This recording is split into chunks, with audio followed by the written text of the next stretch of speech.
গত পরশু তিলজলা রোডে যে শুট আউটের ঘটনা, বাড়ি থেকে ডেকে এনে যে যুবককে গুলি করা হয়েছিল, সেই ঘটনায় এবার মূল অভিযুক্তকে গ্রেপ্তার করা হয়েছে। গ্রেপ্তার মূল অভিযুক্ত মোহাম্মদ সালমান সহ দুজন।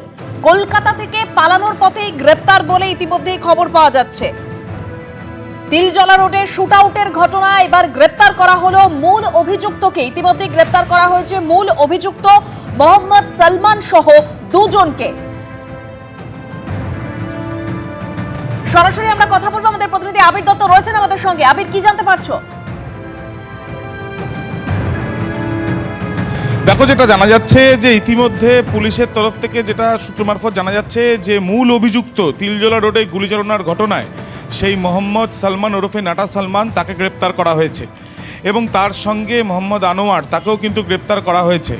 এই দুজন গতকাল ঘটনার পর থেকে পলাতক ছিল এবং তারপরে এলাকাতেও ক্ষোভ জন্মেছিল এবং এরপর পুলিশের বিভিন্ন টিম বিভিন্ন জায়গাতে তল্লাশি অভিযান চালাচ্ছিল।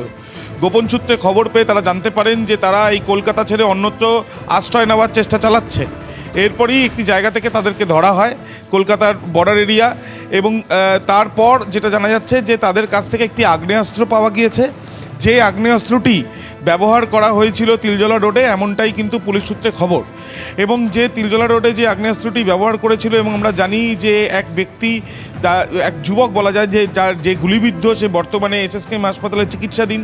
দুটি গুলি তার লাগে, একটি ছুঁয়ে বেরিয়ে যায় এবং আরেকটি তার পায়ে প্রবেশ করে।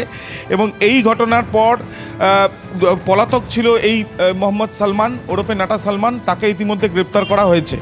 আজকে তাকে, যেটা জানা যাচ্ছে যে শিয়ালদা আদালতে পেশ করা হবে এবং পেশ করে তাকে হেফাজতে চেয়ে আবেদন জানাবেন তদন্তকারীরা।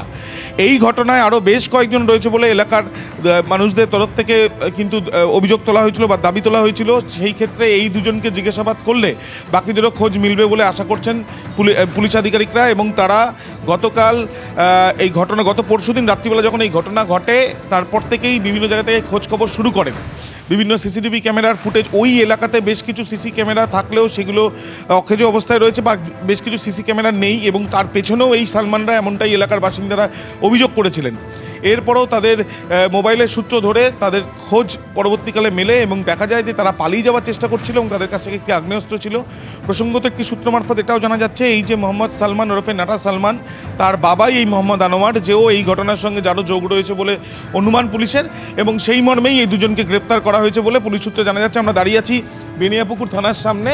এই বেনিয়াপুকুর থানাতে কিছুক্ষণ আগেই এই দুই অভিযুক্তকে কিন্তু তাদের পুলিশের তরফ থেকে ধরা হয়েছে এবং তাদের মেডিকেল পরীক্ষা করার পর আজকেই তাদেরকে আদালতে পেশ করা হবে, এমনটাই জানা যাচ্ছে।